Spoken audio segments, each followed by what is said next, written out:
ഓം സുബ്രഹ്മണ്യായ നമഃ. നമസ്കാരം.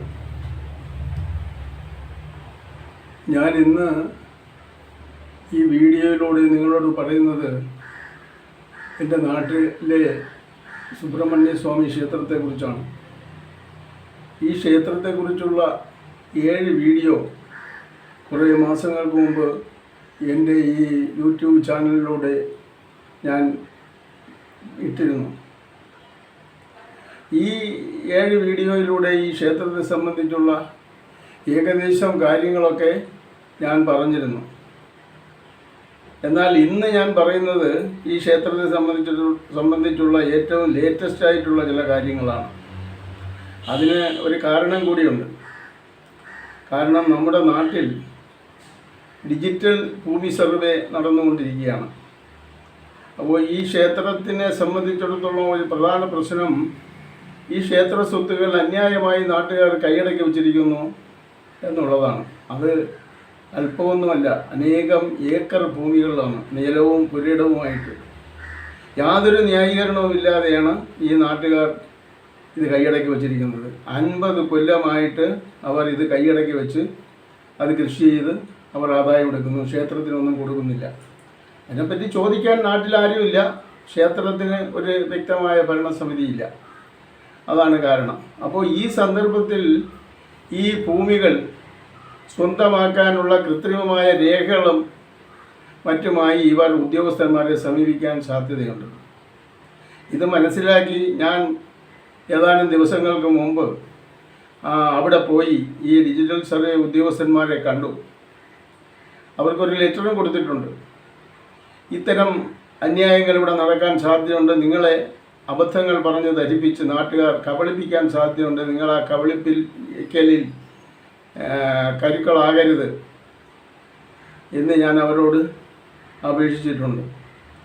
അക്കൂട്ടത്തിലാണ് ഇങ്ങനെ 1-2 വീഡിയോകൾ കൂടി നാട്ടിൽ പ്രചരിപ്പിക്കണം, അല്ലെങ്കിൽ ഈ ചാനലിലൂടെ ആരെങ്കിലും കണ്ടാലായി, കണ്ടില്ലെങ്കിലായി, എന്നാലും അത് എൻ്റെ കടമയായിട്ട് ഞാൻ കണക്കാക്കുന്നു. അതുകൊണ്ടാണ് ഇങ്ങനെ ഒരു വീഡിയോ ഞാൻ ഇപ്പോൾ ചെയ്യാൻ ഉദ്ദേശിച്ചത്.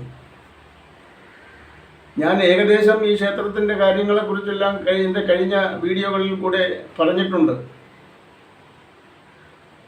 ഈ ഞാൻ പറയുന്നത് ഇന്നത്തെ ലേറ്റസ്റ്റ് കാര്യങ്ങളാണ്.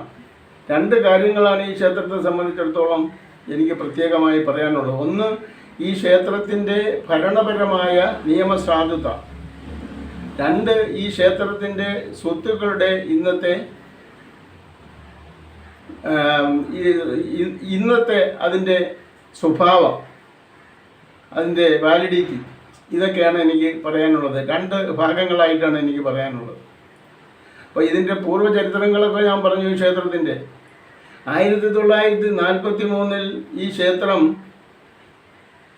1079 മലയാള വർഷം 1079 ഹിന്ദു റിലീജിയസ് എൻഡോവ്മെൻറ്റ് ആക്ട് അനുസരിച്ച് ഈ ക്ഷേത്രം തിരുവിതാംകൂർ ഭരണാധികാരിയായ ശ്രീ ചിത്തിരതിരുനാൾ മഹാരാജാവ് ഏറ്റെടുക്കുകയും ഈ നാട്ടിലെ ഒരു പ്രബലമായ കുടുംബത്തിലെ ഒരു മഠത്തിലെ കാരണവരായ ശ്രീ നാരായണര് എന്ന ആളെ മാനേജിംഗ് ട്രസ്റ്റിയായി നിയമിക്കുകയും ചെയ്തു. 1943 ഒക്ടോബറിലാണ് ഈ ഉത്തരവുണ്ടായത്. അത് ഗസറ്റിൽ പ്രസിദ്ധീകരിച്ചിട്ടുണ്ട്. 1943 ഒക്ടോബർ മാസത്തിലെ ഗസറ്റിലാണെന്നാണ് എൻ്റെ ഓർമ്മ. പ്രസിദ്ധീകരിച്ചിട്ടുണ്ട്. നമ്മുടെ പബ്ലിക് ലൈബ്രറിയിൽ ആ ഗസറ്റ് ഇന്നുമുണ്ട്. അപ്പോൾ അതിന് വ്യക്തമായ നിർദ്ദേശങ്ങൾ ഈ ഉത്തരവിൽ പറഞ്ഞിട്ടുണ്ട്. ഈ ഉത്തരവനുസരിച്ച് ഈ ക്ഷേത്ര ട്രസ്റ്റിയായ നാരായണർക്ക് സ്വന്തമായി ഒരു കാര്യവും ചെയ്യാൻ അവകാശമില്ല. അദ്ദേഹം ഈ നിയമം അനുസരിച്ച്, ഉത്തരവനുസരിച്ച് ട്രസ്റ്റിയായി ഒരു മാനേജരെ നിയമിച്ച് ക്ഷേത്രം ഭരിക്കണം. ക്ഷേത്ര സ്വത്തുക്കളെല്ലാം പാട്ടവും മറ്റുമായിട്ട് കൊടുത്ത് അതിൻ്റെ ആദായങ്ങളെടുത്ത് ക്ഷേത്ര കാര്യങ്ങൾ നോക്കണമെന്നും കൃത്യമായി ആണ്ടുതോറും ബഡ്ജറ്റ് തയ്യാറാക്കണമെന്നും ഈ ബഡ്ജറ്റ് തിരുവിതാംകൂർ ദേവസ്വം ഡിപ്പാർട്ട്മെൻറ്റിൻ്റെ വർക്കല ഗ്രൂപ്പ് സൂപ്രണ്ടിൻ്റെയും അസിസ്റ്റൻറ്റ് ദേവസ്വം കമ്മീഷണറുടെയും അംഗീകാരത്തോടു കൂടി ക്ഷേത്രം ഭരിക്കണമെന്നുമാണ്. ഏത് കാര്യങ്ങളും അവരുടെ അനുവാദം വേണം. ഏതെങ്കിലും തരത്തിൽ ഈ ക്ഷേത്രഭരണം ഈ ട്രസ്റ്റി നടത്തുന്നത് മോശമാണെന്ന് ഈ ഉദ്യോഗസ്ഥന്മാർക്ക് തോന്നിയാൽ ഇയാളെ മാറ്റണം, ഈ ക്ഷേത്ര ട്രസ്റ്റിയെ മാറ്റണം എന്നും ഈ ഉത്തരവിൽ പറഞ്ഞിട്ടുണ്ട്. എൻ്റെ കയ്യിലുണ്ട് ഉത്തരവ്, എല്ലാവർക്കും പരിശോധിക്കാം, ആർക്ക് വേണമെങ്കിലും പരിശോധിക്കാം. ഇതാണ് ഈ ക്ഷേത്രത്തെ സംബന്ധിച്ചിടത്തോളം നമുക്ക് എടുത്തു പറയാനുള്ള നിയമപരമായ ഈ ക്ഷേത്രത്തിൻ്റെ ഭരണ സംബന്ധമായ കാര്യം. എന്നാൽ ഈ 1947 ഇന്ത്യ സ്വാതന്ത്ര്യം നേടി 1951 56 കേരളം ഉണ്ടായത്. 51 തിരുവിതാംകൂർ ആയിരുന്നപ്പോൾ തന്നെ ഈ ഇതുപോലുള്ള രാജാവിൻ്റെ കയ്യിലുള്ള സർക്കാർ ക്ഷേത്രങ്ങൾ ഭരിക്കുന്നതിന് വേണ്ടി ഹിന്ദു റിലീജിയസ് ഇൻസ്റ്റിറ്റ്യൂഷൻ ആക്ട് എന്ന പേരിലൊരു ആക്ട് തിരുവിതാംകൂറിലുണ്ടായി. ആ ആക്ട് അനുസരിച്ചാണ് ദേവസ്വം ബോർഡ് ഉണ്ടായത്. ദേവസ്വം ബോർഡ് ഉണ്ടായപ്പോൾ ഈ ക്ഷേത്രത്തിന് സമീപമുള്ള മറ്റ് ക്ഷേത്രങ്ങൾ, ഒറ്റൂർ, കവലയൂർ എന്നീ സ്ഥലങ്ങളിലൊക്കെ ഉള്ള ക്ഷേത്രങ്ങളെല്ലാം ഈ ദേവസ്വം ബോർഡ് ഏറ്റെടുത്തു. പക്ഷേ എന്തോ കാരണവശാൽ ഈ ദേവസ്വം ബോർഡ് ഈ ക്ഷേത്രം ഏറ്റെടുത്തില്ല. അങ്ങനെ ഈ മാനേയിങ് ട്രസ്റ്റിയുടെ ഭരണം 1970 വരെ പോയി. 1970 ഈ മാനേയിങ് ട്രസ്റ്റിയും അദ്ദേഹം നിയമിച്ച മാനേജരും മരിച്ചു. അങ്ങനെ ക്ഷേത്രത്തിന് ഭരണാധികാരി ഇല്ലാതായി. 2 കൊല്ലത്തോളം ക്ഷേത്രം സാധാരണ ചില കെട്ടിടങ്ങളൊക്കെ ക്ഷേത്ര സമുച്ചയത്തിലെ ചില കെട്ടിടങ്ങളൊക്കെ ഓലമേഞ്ഞതായിരുന്നു. ഈ ഓലമേഞ്ഞ കെട്ടിടങ്ങളെല്ലാം ചോർന്നൊലിക്കാൻ തുടങ്ങി. ക്ഷേത്രത്തിലെ വരുമാനങ്ങളെല്ലാം നിന്നു. ക്ഷേത്രത്തിലെ വരുമാനങ്ങൾ പിരിച്ചെടുക്കാനും പാട്ടം കൊടുക്കാനും ഒന്നും ആരും ഇല്ലാതായപ്പോൾ ഭൂമി കൈവശം വച്ചിരുന്നവർ, കൃഷി ചെയ്തിരുന്നവർ ഒന്നും കൊടുക്കാതായി. ക്ഷേത്രത്തിലെ വരുമാനം നിലച്ചു. ക്ഷേത്ര ജോലിക്കാരെല്ലാം കളഞ്ഞിട്ട് പോയി. ക്ഷേത്രത്തിൽ ഒരു വിളക്ക് കത്തിക്കുക എന്നുള്ളത് പോലും വളരെ അപൂർവമായി, വളരെ ബുദ്ധിമുട്ടായിട്ട് വന്നു. ക്ഷേത്രത്തിലെ ഓല കെട്ടിയ കെട്ടിടങ്ങളെല്ലാം ചോർന്നൊലിച്ച് നാശം. അന്ന് ഞങ്ങൾ കുറേ ചെറുപ്പക്കാർ കൂടി ക്ഷേത്രത്തിൽ ഒരു പുനരുദ്ധാരണ കമ്മിറ്റി ഉണ്ടാക്കി. ഞാനായിരുന്നു അതിൻ്റെ സെക്രട്ടറി. അങ്ങനെ ഈ പുനരുദ്ധാരണ കമ്മിറ്റി കുറേ പുനരുദ്ധാരണ പ്രവർത്തനങ്ങളൊക്കെ നടത്തി ക്ഷേത്രത്തിന് കിട്ടേണ്ട ആദായങ്ങളെല്ലാം പിരിച്ചെടുക്കാനൊക്കെ ശ്രമിച്ചു. അല്പം ഒക്കെ വിജയം നമ്മൾ നേടി. പക്ഷേ എങ്കിലും ഞങ്ങളുടെ ശക്തി കുറവായിരുന്നു. ഞങ്ങൾ ചെറുപ്പക്കാരായിരുന്നു. ഞങ്ങൾ കുറേ കാലം 2 കൊല്ലത്തോളം ഞങ്ങൾ ഈ തരത്തിൽ ക്ഷേത്രത്തിനെ നിലനിർത്താൻ ശ്രമിച്ചു. പൂജാധികാരികളെല്ലാം നിലനിർത്താൻ ശ്രമിച്ചു. അതിനെപ്പറ്റിയൊന്നും ഞാൻ കൂടുതൽ വിശദീകരിക്കുന്നില്ല. 74 ഞങ്ങൾ മറ്റൊരു സംവിധാനം ഉണ്ടാക്കി. അതായത് ഇത് കുറേ കൂടെ വിപുലമാക്കണം. ഈ സംവിധാനം, ഈ ക്ഷേത്ര പുനരുദ്ധാരണ കമ്മിറ്റിയെ കുറേ കൂടി വിശാലമാക്കണം, കുറേ കൂടെ ബലപ്പിക്കണം എന്നുള്ള ധാരണയിൽ ഞങ്ങൾ കുറേ കൂടി ആളുകളെയൊക്കെ കൂട്ടി. ആ നാട്ടിൽ നേരത്തെ ഈ ക്ഷേത്രവുമായിട്ട് ബന്ധമുള്ള ബ്രാഹ്മണർ കൂട്ടാതെ ഒരു ക്ഷേത്രം ആ പ്രദേശത്ത് നമുക്ക് കൂട്ടാൻ ഒക്കില്ല. അങ്ങനെ അവരെയെല്ലാം കൂട്ടി, മുതിർന്ന ആളുകളെയൊക്കെ കൂട്ടി ഞങ്ങൾ ഒരു വിശാലമായ ഒരു സമിതി ഉണ്ടാക്കി. ഈ സമിതിയുടെ ലക്ഷ്യം, ഞങ്ങൾ പുനരുദ്ധാരണ കമ്മിറ്റിയുടെ ലക്ഷ്യം തന്നെയാണ്. അതായത് ക്ഷേത്രത്തെ നിലനിർത്തുക, ക്ഷേത്ര സ്വത്തുക്കളെ നിലനിർത്തുക, ക്ഷേത്ര സ്വത്തുക്കൾ അന്യാധീനപ്പെടാതെ സൂക്ഷിക്കുക. ഇതായിരുന്നു ഞങ്ങളുടെ ലക്ഷ്യം.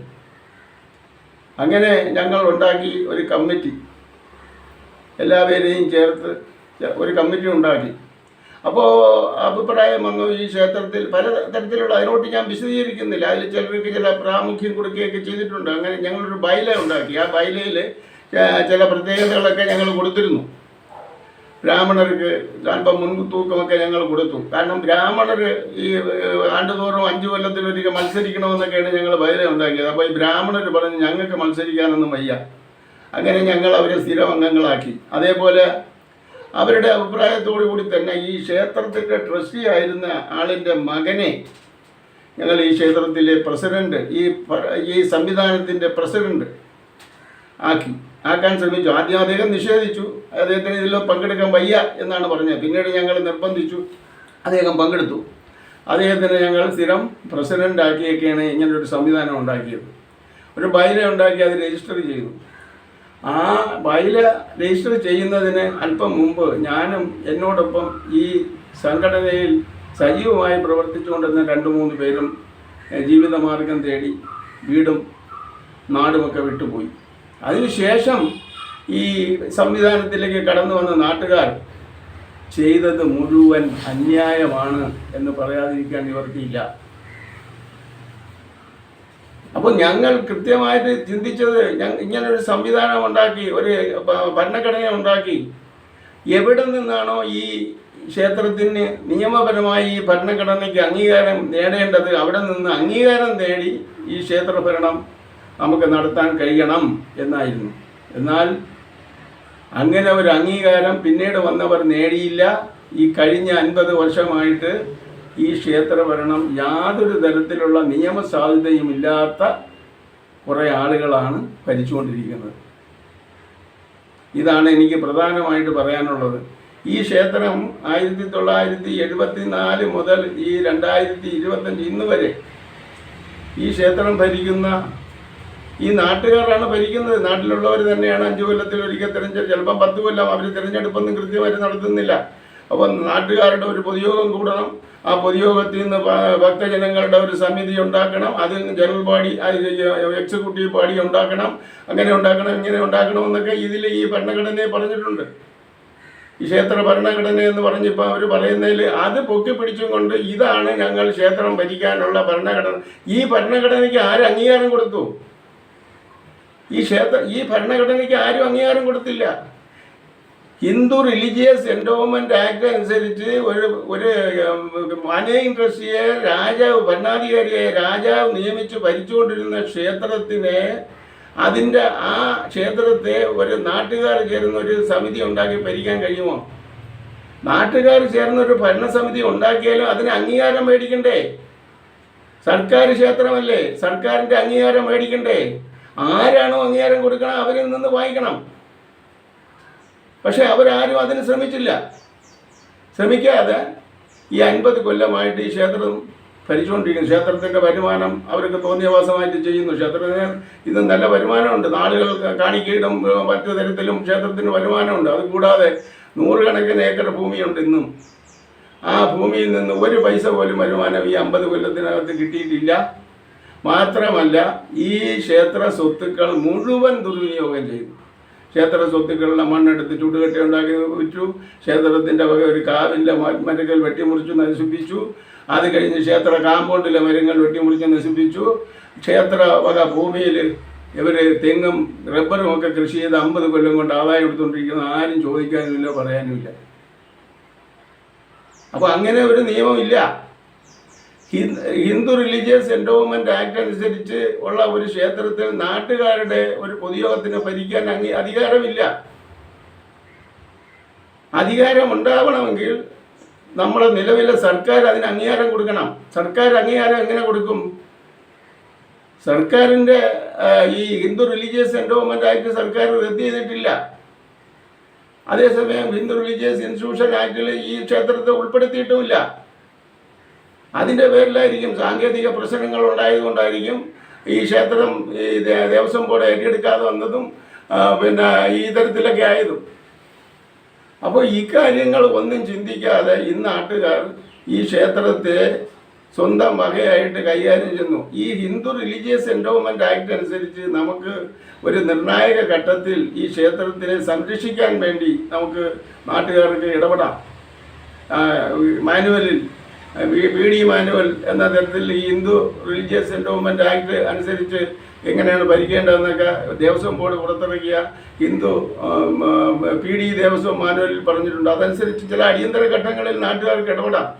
പക്ഷെ നാട്ടുകാർ ഇടപെട്ടാലും നാട്ടുകാർ അതിന് അംഗീകാരം മേടിക്കണം. അന്നത്തെ സർക്കാർ രാജാവാണെങ്കിൽ ഇന്നത്തെ ജനാധിപത്യ സർക്കാരിൽ നിന്ന് അംഗീകാരം മേടിക്കണം. അംഗീകാരം മേടിക്കാതെ നാട്ടുകാർക്ക് എന്തും ചെയ്യാൻ അധികാരമില്ല. ഹിന്ദു റിലീജിയസ് എൻഡോവ്മെന്റ് ആക്ട് ഇന്നും നിലനിൽക്കുകയാണ്. അതിന് റദ്ദ് ചെയ്തിട്ടില്ല.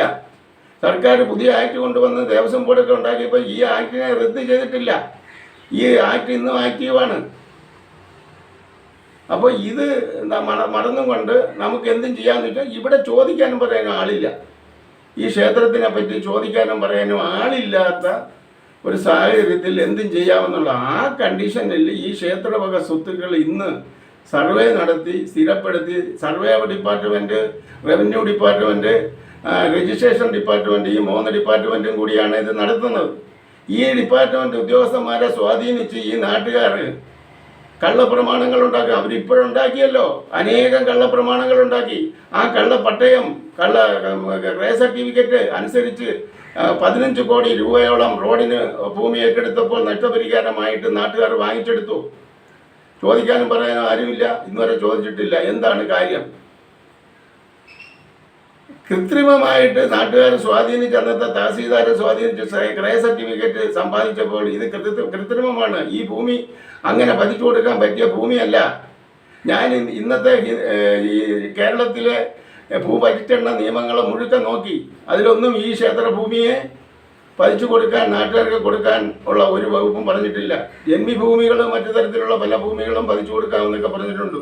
20-30 കൊല്ലത്തോളം ഈ നാട്ടുകാർ ലാൻഡ് ട്രിബ്യൂണലിൽ ഈ വസ്തുക്കൾ പതിച്ചു കിട്ടണമെന്ന് പറഞ്ഞ് പോയിട്ട് അവർ തള്ളിക്കളഞ്ഞതാണ്. അങ്ങനെ വന്നപ്പോൾ അന്നത്തെ തഹസീൽദാരെ ചില ബില്ലന്മാർ സ്വാധീനിച്ചു. അവിടെയുമായിട്ട് ബന്ധമുള്ള രാഷ്ട്രീയക്കാരും കുറേ താപ്പാനകളും എല്ലാം കൂടെ ചേർന്ന് അവർ അന്നത്തെ തഹസീൽദാരെ സോപ്പിട്ട് അദ്ദേഹം കുറേ പേർക്ക് ക്രയ സർട്ടിഫിക്കറ്റ് കൊടുത്തു. എങ്ങനെ ക്രയ സർട്ടിഫിക്കറ്റ് കൊടുക്കും? അപ്പോൾ ആ ക്രയ സർട്ടിഫിക്കറ്റിനെ ചോദ്യം ചെയ്ത് ഹയർ അതോറിറ്റീസിൽ അപ്പീൽ കൊടുക്കാൻ ഇവിടെയുള്ള ഒരു മനുഷ്യനും പോയില്ല. കാരണം ഈ ഗുണഭോക്താക്കളാണ് ഇതിൻ്റെ മുമ്പിലുള്ളവരെല്ലാം, ഈ നാട്ടുകാരെല്ലാം. ഒരു കുഞ്ഞു പോലും ഇതിനെതിരെ സംസാരിക്കാനില്ല.